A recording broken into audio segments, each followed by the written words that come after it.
So the other day we discussed RFK's absolutely pathetic implosion at his hearing, and man, he was trying to be aggressive and trying to go after the Democrats, but the Democrats held him accountable because he's a fucking joke of a human being who believes in junk science, yet he somehow weaseled his way into controlling all of U.S. science as the head of Health and Human Services. So he's been failing miserably over at HHS, and big shout out to Abdul El-Sayed, who's running for U.S. Senate in Michigan. He's actually one of the original Justice Democrats. I don't know how many of you guys know that, but do yourself a favor. If you want another Zoran or you want another Bernie in this instance to get to the Senate, go donate and support Abdul El-Sayed because he's doing the Lord's work out there in Michigan, running for U.S. Senate and trying to course correct this country. He released a video here. He released this ad talking about what is effectively Dr. Oz and RFK's attempt to get death panels into Medicare. Watch this. The Trump administration now wants to use AI to decide whether or not your grandmother should get health care. I'm not kidding. Last week, Medicare, which might I remind you is run by this guy, is a set going like this. Announced a plan to hire private companies to, quote, use AI to decide whether or not it would cover some procedures. Now, if you're like me, that line in the New York Times should terrify you. I know, some of you might be thinking, but isn't this a way to make Medicare more efficient? No, this is a way to deny seniors health care and give big tech a huge payday. So let's understand what's going on here. They literally want private companies to use AI to deny seniors the health care that doctors said they needed, all to save money, which, by the way, part of that money goes to the pockets of those exact AI companies. What could go wrong? So let's say grandma needs a back surgery, but instead she could just have a walker. Claim denied.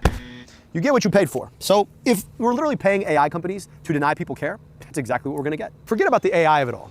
This is Medicare stepping into the terrible world of prior authorization. What's prior authorization, you ask? Well, it's the terrible reason that when you call your health insurance company, they deny your care and you have to fight them to get the care that a doctor told you needed. That didn't used to be a thing in Medicare. Today, under this guy, Today, we're revealing restaurant secrets that are ruining your health. it is. I happen to want a healthcare system where more people have healthcare, not less. Where rather than using AI to do prior authorizations and deny people their healthcare, that we're providing the healthcare people need and deserve. The healthcare that every American should get. Yeah, so let's call it what it is. It's an AI death panel. They want to set up AI death panels. I'm sure there's some shitty fucking Silicon Valley company that's about to get a $500 million contract to set up this AI death panel. But the same people who screamed and whined and bitched and moaned about non-existent death panels under Obamacare, they're actually setting up real death panels with AI now. That's what they're doing. So, of course, Abdul El-Sayed, he supports Medicare for all. Also, he's a doctor, so he kind of knows what the fuck he's talking about on this topic. So I'd listen to him over virtually anybody else. But this is what we're dealing with now, man. This is what we're dealing with now. So when you look at RFK and the changes he's made at Health and Human Services, it's a fucking nightmare. I've never seen anything this catastrophic in my life. He limited access to the COVID vaccine. Now, apparently, like if you're in theory young and healthy, you can't get it, or you have to get like a prescription from a doctor, which is a big fucking roadblock in the way where now you got to make a doctor's appointment and talk to the doctor, and they're actively trying to disincentivize people from getting the COVID vaccine because he's an anti-vax crank. That's why he's doing it.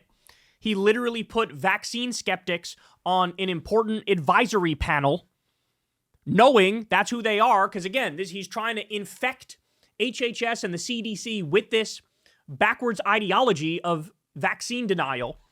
He fired, by the way, the person who they picked to lead the CDC. He fired that person after a month. Why? Because she was refusing to go along with his anti-science bullshit. And so he said, okay, then you're fired. And she said, I'm not going anywhere. You can't fire me. Trump would have to fire me. And there's this whole fucking standoff going on. But this guy is destroying U.S. science. It really is that simple. Between what he's doing and between what Elon and Trump and Stephen Miller are doing with going after immigrants, even immigrant students, the brain drain that's going to come about because of that, we are absolutely torching U.S. science and U.S. academia as far as the eye can see. Nobody's going to want to fucking come here anymore. Nobody's going to want to do research here. Why? You want to fucking risk ending up in a concentration camp? And so we got that going on. We got he fired 1,260 people at the Epidemic Intelligence Service. He ended a global vaccine program or U.S. support for a global vaccine program. He, of course, helped kick millions of people off Medicaid with that big bullshit bill. He canceled the flu vaccine campaign. He's now he's going around trying to link antidepressants to violence, which nothing drives me more crazy than that. I don't know about you guys. I know plenty of people in my life who've taken antidepressants and they say it was a fucking lifesaver. Okay, it made me, it helped fix me. Something was wrong. I was feeling a little bit broken. I got prescribed that and some talk therapy, and boom, I'm better, baby. I've heard that from a number of people. But he wants to link it. This is some Alex Jones shit, linking antidepressants, SSRIs, to mass shootings. Meanwhile, it is much more likely that the people who did the mass shootings, who were prescribed SSRIs, they had stopped taking their medicine, and then they did it. It truly is incredible how he somehow manages to be wrong about everything. This is a guy who laid off thousands at Health and Human Services. Remember when he released that Maha report that had a bunch of fake made-up chat GPT shit in it, and it was a fucking embarrassment for all of HHS? You have mass resignations going on. Again, all because the people who work there are going, I mean, they're ordering me to do shit that's junk science nonsense, and I'm not going to do that. And then, of course, lest we forget, he, of course, told Bernie to his face that healthcare isn't a right. Bernie asked him, is healthcare a right? And he said no. That's great. So he wants to make America healthy again, but not by doing universal healthcare. Of course not. We have anywhere between 45,000 and 68,000 people who die every year because they don't have access to basic healthcare. But that's fine. Somehow that's not, part of Maha is not fixing that, even though we can, right? Nope. That's not part of it. I don't know what you'd expect from a guy who thinks nicotine is good for you. Look, and this is coming from a former nicotine addict, right? I smoked cigarettes for I don't even know how long, 5 years, 8 years, some shit like that. I was vaping for about 3 or 4 years, something like that, right? So, I mean, I'm as big of a nicotine addict as anybody ever, but I was under no illusion that this is good for me, right? I get it's not the part that causes cancer, but that doesn't mean it's good for you, right? And he's convinced himself it's good for you. I'm not kidding about that. He drinks blue fish tank dye cleaner, methylene blue. There's some new fad right-wing bullshit about how that fixes your mitochondria and helps you fucking live forever. He's all in on that shit. He takes testosterone and human growth hormone, and he takes a peptide that makes his skin darker. That's why he looked like he was fucking like brownish red during his committee hearing the other day, because he tans and he takes a peptide. So he's one of these people who he always thinks, oh, I discovered the thing. He's one of those guys where like, I found the thing, the key to health. And it's always some shit that was written on a blog from 2007 with some hippie freak who's now serving 20 years in prison. Like, that guy somehow uncovered the truth. But, everything Big Pharma releases is trying to kill you. Somehow, the snake oil salesman is never the weird hippie who's selling you some like fucked up shit that doesn't work. That guy's always telling the truth. It's always pharma that gets it wrong.